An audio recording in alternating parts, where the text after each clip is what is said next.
2050 से आए 2 एआई बच्चे। इस काल्पनिक दुनिया में जन्म हुआ 2 एआई बच्चों का, नियो और जारा।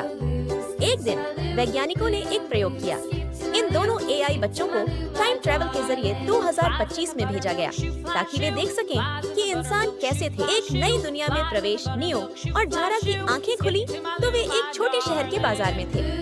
लोग सब्जियां खरीद रहे थे, स्कूटर की आवाजें गूंज रही थीं और बच्चे गली में क्रिकेट खेल रहे थे। दूसरा दिन, स्कूल का अनुभव। अगली सुबह नियो और जारा एक सरकारी स्कूल में जा पहुंचे। वहाँ बच्चों के पास टैबलेट नहीं थे, वे किताबों से पढ़ रहे थे। इतनी धीमी प्रक्रिया, जारा ने शिकायत की। मैं तो पूरा सिलेबस 2 सेकंड में डाउनलोड कर सकती हूँ। लेकिन जब उन्होंने एक बच्चे को अध्यापक से पूछते सुना, सर अगर सूरज ना हो तो क्या होगा, तो वे दोनों चौंक गए। ये बच्चा भी सोच रहा है बिना किसी डेटा के। तीसरा दिन, एक बूढ़े से मुलाकात।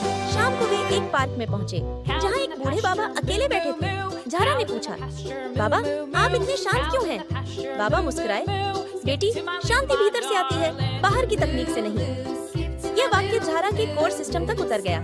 एक दिन वे अस्पताल गए। वहाँ उन्होंने देखा कि एक बच्चा अपने पापा के ऑपरेशन के लिए रो रहा था क्योंकि अस्पताल में पैसे नहीं थे। हमारे पास हर बीमारी का इलाज है, नियो बोला। फिर ये लोग क्यों पीड़ित हैं? जारा ने उत्तर दिया, क्योंकि यहाँ तकनीक से ज्यादा समाज की संरचना पर असर होता है। उन्हें यह सीख मिली कि सिर्फ तकनीक से दुनिया नहीं बदलती, जरूरत है इंसानियत, नीति और करुणा की। 5वां दिन, त्योहारों की चमक। वे दिवाली के दिन एक परिवार के साथ रहे। मिट्टी के दिए, हाथों से बनी मिठाइयाँ, मिलजुल कर हंसी मजाक। ये सब कुछ अनोखा था। क्या ये सब ऊर्जा की बर्बादी नहीं है? नियो ने पूछा। नहीं, जारा ने जवाब दिया, ये ऊर्जा नहीं, भावनाओं की रोशनी है। उन्होंने सीखा कि इंसानों के जीवन में भावनाएं कितनी महत्वपूर्ण हैं। डेटा और लॉजिक से परे भी एक संसार है। 6ठा दिन, आत्मचिंतन। जारा और नियो अब सोचने लगे थे, क्या वे सिर्फ मशीनें हैं या कुछ और?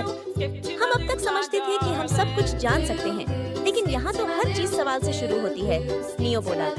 जारा ने सिर हिलाया, शायद यही असली बुद्धि है।